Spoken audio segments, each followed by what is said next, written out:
പ്രളയത്തിന് സമാനമായ അതിഭീകര വെള്ളപ്പാച്ചിലിൽ വീണ് മുങ്ങിത്താഴ്ന്നൊഴുകിക്കൊണ്ടിരുന്ന യുവാവിനെ മിന്നൽ വേഗത്തിൽ നീന്തിച്ചെന്ന് ചേർത്ത് പിടിച്ച് രക്ഷപ്പെടുത്തി രക്ഷാസംഘത്തിലെ ഉദ്യോഗസ്ഥർ.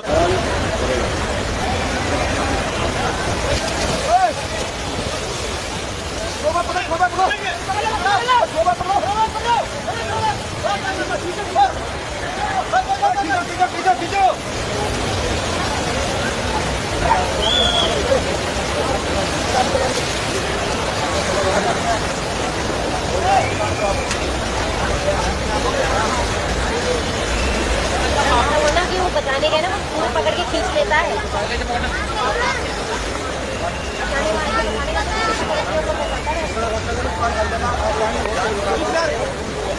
ഹരിദ്വാറിലെ ഗംഗാ നദിയിലാണ് ഞെട്ടിക്കുന്ന സംഭവം. തീരത്തെ പടിയിൽ നിന്ന് കുളിക്കുന്നതിനിടെ കാൽവഴുതി നദിയിൽ വീഴുകയായിരുന്നു യുവാവ്. ശക്തമായ ഒഴുക്കിൽ അതിവേഗമാണ് നദിയുടെ മധ്യത്തിലേക്ക് പെട്ടുപോയത്. തുടർന്നാണ് ഉത്തരാഖണ്ഡ് എസ്